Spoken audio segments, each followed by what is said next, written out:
북한은 러시아와의 밀착을 통해서 중국을 견제하려고 하고 있는 거고, 푸틴 동지와 시간을 함께 보내시며 친교를 도토히 하셨습니다. 사실상은 중국이 우리를 버리지 못한 거다. 일종의 자신감이 있는데 무력 충돌 상황에 있을 때 결국에는 파국으로 갈 거냐, 주한미군이 한국에 존재하는 건 그러니까 우리 생존과 관련된 거의 사활적인 일이죠. 사실 한미동맹에는 자동군사 개입 조항이 없습니다. 들을수록 똑똑해지는 지식 뉴스. 3월 15일 날 무슨 일이 있었냐? 김정은이 푸틴 러시아 대통령에게 받은 최고급 리무진 아우루스를 처음으로 이용을 합니다. 근데 이 아우루스의 번호판을 보니까 아우루스의 번호판이 뭐였냐? 727-1953이었어요.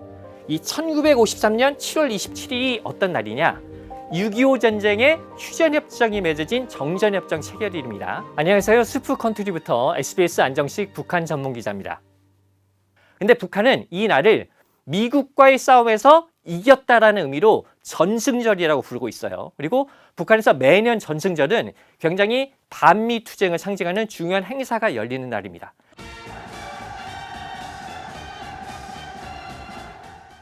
근데 푸틴에게 선물 받은 리무진에 바로 이 전승절 번호판, 북한과 러시아가 연대해서 반미 대결전에 나서겠다라는 걸 상징적으로 보여준 거라고 볼 수가 있죠. 앞으로도 언제나 반전 자주 전선에서 언제나 러시아와 함께 있을 것임을 다시 이 기회를 빌어서 확언하는 바입니다. 자, 북한과 러시아, 우크라이나 전쟁을 계기로 굉장히 밀착하고 있죠. 북한이 러시아에 포탄을 지원을 해주고 그 대가로 러시아가 식량이나 원유나 그리고 위성 관련 기술 전수해 주는 걸로 이렇게 얘기가 되고 있습니다. 그런 와중에 북한이 지난해 정찰위성을 3차례 발사했는데 2차례는 실패하고 지난해 11월에 한 번 성공했죠. 근데 올해 5월 27일 날 정찰위성을 발사를 했는데 또 실패를 했어요. 근데 좀 이상한 부분이 있습니다. 북한이 작년에 한 번 성공한 로켓이 있잖아요. 근데 그거하고 다른 로켓을 사용을 해서 이번엔 실패를 했어요. 왜 그랬느냐? 지난해 로켓과 올해 로켓을 좀 비교해 볼 필요가 있겠습니다. 자, 지난해 위성을 성공시켰던 천리마 1형 로켓은 연료로는 하이드라진이라는 걸 쓰고 산화제로는 적연질산을 쓰는 로켓이었어요. 근데 올해 북한이 사용한 로켓은 연료로는 석유를 쓰고 산화제로는 액체산소를 쓰는 로켓이었다는 겁니다. 즉 연료와 산화제가 바뀌었다는 건 로켓 자체가 완전히 바뀌었다는 거죠. 그리고 이 분야의 선진국은 러시아입니다. 자, 이런 걸로 볼 때 지금 북한과 러시아 관계가 상당히 밀접하잖아요. 러시아가 북한에 위성기술 전수해주고 있다라고 공공연히 알려지고 있는 사실이고, 올 상반기에는 푸틴이 북한을 방문을 하면서 북러 관계가 더욱더 굉장히 밀접해졌죠. 북러 간의 새로운 조약이 체결이 되기도 했습니다. 그 핵심은 자동군사 개입 조항이 복원됐다는 건데, 1961년에 북한과 소련 간에 맺은 동맹조약에서는 당연히 자동군사 개입 조항이 있었어요. 근데 이제 소련이 붕괴하고 그 뒤에 러시아가 북한과의 관계가 소원해지면서 1996년도에 이 북소 동맹 조약이 폐기가 됩니다.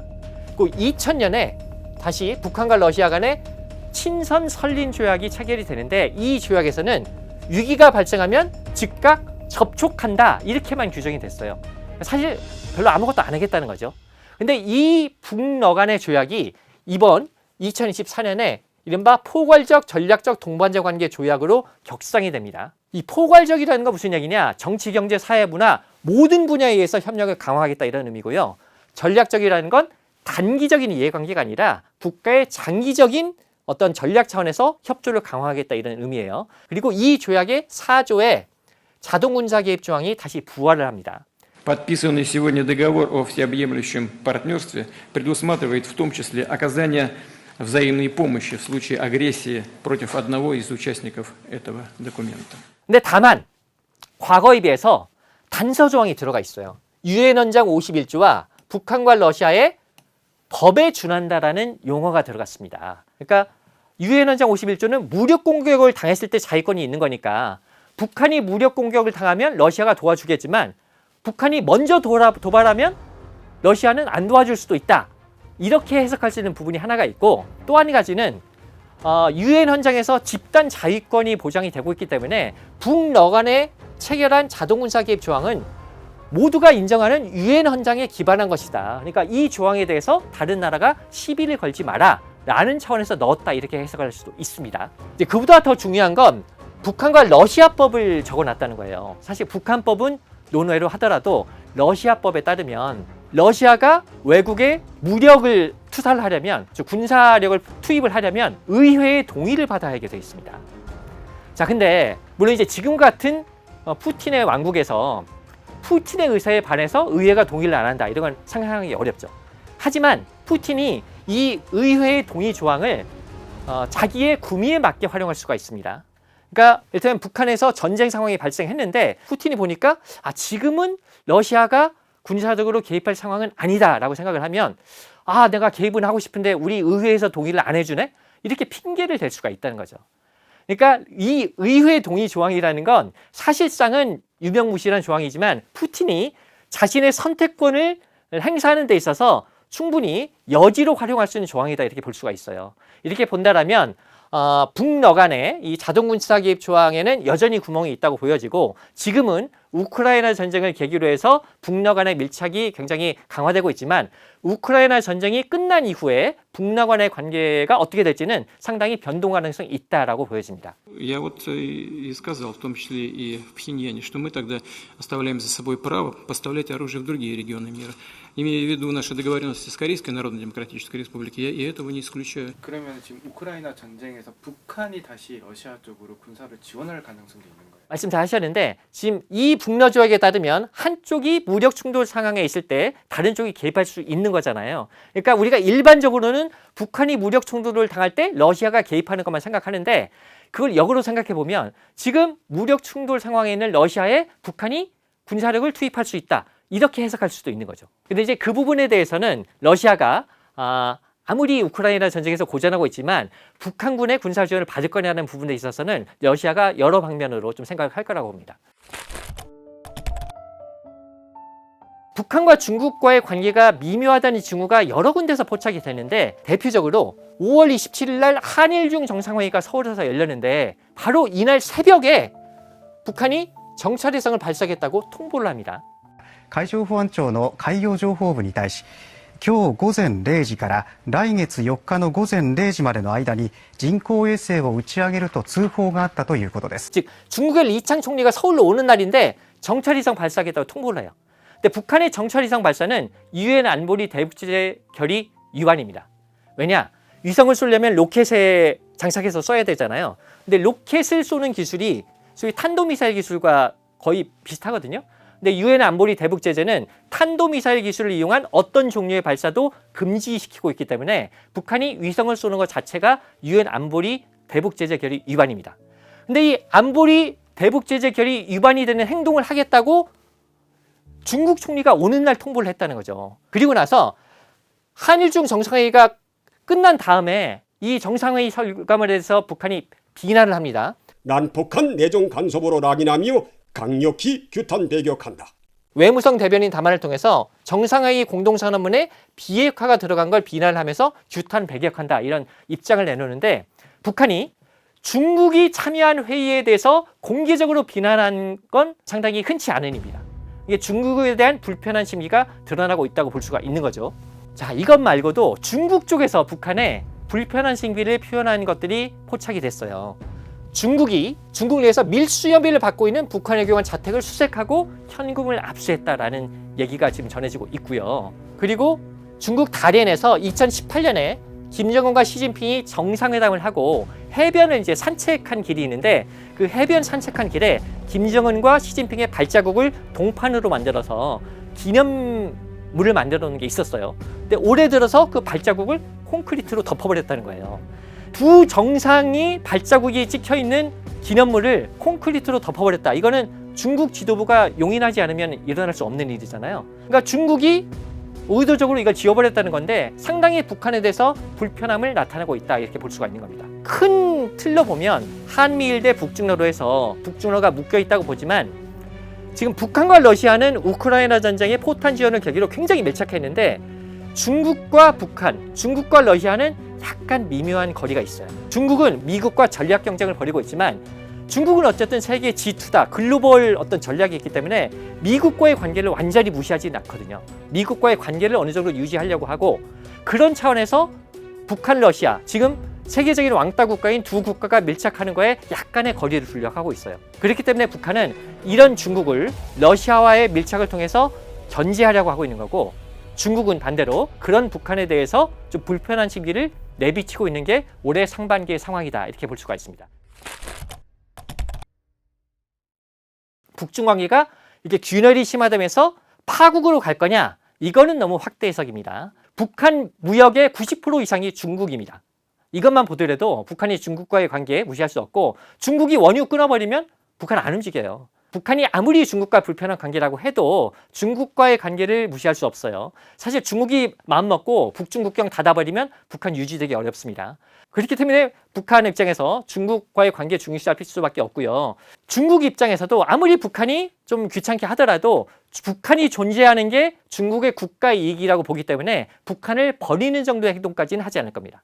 그러면 러시아랑 지금 친하게 지내는 중국 없어도 우리 러시아랑 친하게 지내면 우리 경제를 좀 살릴 수 있다. 분단 이후에 북한의 중소 외교를 보면 중국, 러시아, 중국, 소련과의 관계를 아주 기술적으로 이용하는 외교를 많이 해왔습니다. 그러니까 과거 소련과 관계가 안 좋을 때는 중국과 밀착하고, 중국과 관계가 안 좋을 때는 소련과 밀착하고, 이런 식의 외교를 계속 해왔고, 지금도 그런 외교의 연장선이라고 볼 수 있고요. 그러니까 중국과의 관계가 안 좋으면 러시아와의 관계를 통해서 필요한 물자를 러시아로부터 지원받으려는 생각 당연히 있겠죠. 근데 이게 이제 단기적으로 그럴 수가 있는데, 장기적으로 보면 북한이 돌아가려면 중국에서 물건을 무역이든 밀수든 뭐든 지원받지 않고 유지될 수 있겠느냐라는 측면에서는 장담할 수 없을 것 같아요. 그렇기 때문에 북한도 지금 러시아와 밀착하는 게 중국의 견제구를 던지는 측면은 있지만, 중국과의 관계를 완전히 정리하고 러시아로 붙겠다, 이런 생각은 아닐 거라고 봅니다. 그리고 러시아도 우크라이나 전쟁이 끝나면 북한과의 관계를 어떻게 가져갈지 다시 고민할 걸로 보이는데, 북한도 바보는 아니잖아요. 지금은 러시아가 북한의 포탄 지원이 필요해서 북한과 관계를 밀접히 하지만, 우크라이나 전쟁이 끝나고 나면 러시아가 어떻게 변할지 모른다는 생각을 북한도 하고 있을 거예요. 그렇기 때문에 중국과 완전히 단절되는 쪽으로 간다, 이런 생각은 북한도 안 하고 있을 거라고 봅니다. 북한 외교가 어찌 보면 좀 맹랑한 건, 북한 경제가 쓸 수밖에 없는 상황인데도 어떤 때 중국과 싸우기도 하고 한 말을 한단 말이에요. 거기에 대한 어떤 그 베이스는 뭐냐? 중국이 우리를 버리지 못할 거다. 그러니까 중국이 북한을 버려서 북한이 한미일의 수중에 들어가면 중국한테 부담이 되는 건 분명하니까, 우리가 어떻게 해도 중국은 북한을 버리지 못한다는 일종의 자신감이 있는데, 그 자신감과 맹랑함을 기반으로 중국과 다툴 때는 다투고 있어요.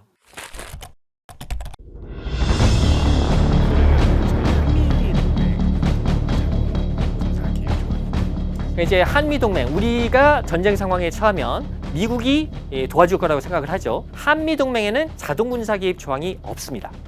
자, 이 이유는 그 한미동맹이 체결된 시기, 즉 1953년에 한미 상호 방위 조약이 체결된 역사적인 맥락을 살펴볼 필요가 있어요. 6.25 전쟁이 일어나고 나서 미군이 유엔군의 일원으로 참전을 해서 싸웠죠. 그리고 1953년에 가서 휴전을 하려고 하고 있었는데, 당시 이승만 대통령이 휴전에 반대를 하고 있었습니다. 왜냐? 이승만 대통령은 한국에 대한 방위가 보장되지 않은 상태에서 휴전이 되면 북한군이 또 내려올 거다. 그러면 또 우리 공산화될 거다. 그러면 우린 지금 죽으나 그때 죽으나 마찬가지이기 때문에 차라리 한국군이 단독 북진 통일을 하겠다, 이런 엄포까지 두면서 휴전에 반대를 하고 있었어요. 그러니까 미국 입장에서는 휴전을 해야 되니까 이승만 대통령을 어떻게든 달래야 되는데, 그래서 이제 결국에는 미국이 한국과 한미 상호방위 조약을 맺는데 동의를 하는 겁니다. 근데 당시 미국은 이승만 대통령이 북진 통일을 부르짖고 있는 상황이었기 때문에 자동군사 개입 조항을 넣었을 때 이승만 대통령이 정말로 한국군으로 북진을 시키면 다시 전쟁에 말려들지 않을까라는 우려를 가지고 있었어요. 그래서 한미 상호방위 조약에는 위기가 생기면 각자 헌법상의 수속에 따라 행동한다라는 애매한 문구만이 들어가 있습니다. 그러니까 한미 동맹 조약의 문구만으로 따지면 한국이 전쟁에 처해도 미국이 아무것도 안 해도 상관없어요, 사실. 그래서 그 이후에 한국에 대한 미국의 방위는 주요하게 인계철선이라는 개념이 중요하게 등장을 합니다. 인계철선이 뭐냐? 주한미군을 휴전선 북쪽에 최북단에 배치를 하는 거예요. 그러면 북한이 남침을 하면 미군과 바로 교전이 이루어지게 되니까 미군이 자동 참전하게 되죠. 이런 인계철선이라는 개념이 굉장히 중요했었고, 그 이후에 역대 미국 대통령들이 한국의 방위는 미국이 책임지겠다라고 공개적으로 해온 미국 대통령들의 공약에 의해서 한미 동맹의 어떤 견고함이 유지돼 왔다 이렇게 볼 수가 있습니다. South Korea is our ally. It has been since the Korean War, and we strongly affirm our commitment to defend South Korea as part of that alliance. 바이든에서 트럼프 정권이 바뀌는 상황에 따라서 미국이 우리가 유사시 이렇게 개입을 안 할 수도 있는 그런 상황. 한미 상호방위 조약의 문구상으로는 한국에서 전쟁이 일어나도 미국이 개입해야 될 이유는 없어요. 근데 지금 우리 인계철선이라는 얘기도 잘 안 하고 있잖아요. 미군들 다 평택으로 들어가 있지 않습니까? 그 얘기는 지금의 미국의 대동북아 전략, 전 세계 전략에서 한국의 위치가 중요하다는 건 미국의 아주 전통적인 개념이 돼 있고, 그렇기 때문에 인계철선이 아니더라도 한국 방위를 책임지는 게 미국의 국가안보 이익에 도움이 된다라는 어떤 공감대가 미국에 있는 겁니다. 주한미국이 한국에 존재하는 건 한미 양국의 이익이 공유되고 있기 때문에 존재하고 있는 겁니다. 그러니까 우리 입장에서는 북한이 남침했을 때 미국이 도와줘야 됐잖아요. 그런 아주 사활적인 이익이 있는 거고, 미국 입장에서는 동북아 정세를 볼 때 일본과 한국까지를 자신의 철저한 동맹국으로 자리매김하고 있어야 미국의 태평양 전략, 전 세계 전략이 유지가 되는 거죠. 그래서 주한미군이 한국에 있는 건 미국의 이익을 위한 측면도 있습니다. 하지만 우리가 가지는 이익과 미국이 가지는 이익에는 이익의 차이가 있어요. 우리가 한미동맹을 통해서 주한미군을 유지하는 어떤 이익은 우리 생존과 관련된 거의 사활적인 이익이에요. 하지만 미군이 주한미군을 한국에 유지시키는 이익은 사활적인 이익까지는 아니고 그보다 하나 하나인 중요한 이익 정도 되는 겁니다. 그러니까 우리는 주한미군이 빠지면 우리 안보가 어떻게 되지? 굉장히 불안한 상황이 되잖아요.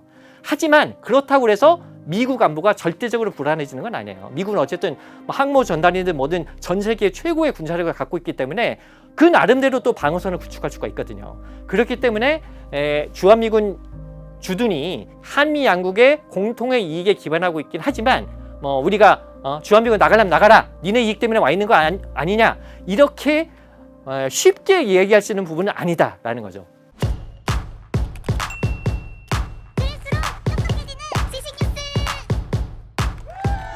교양이를 부탁해는 여기까지입니다.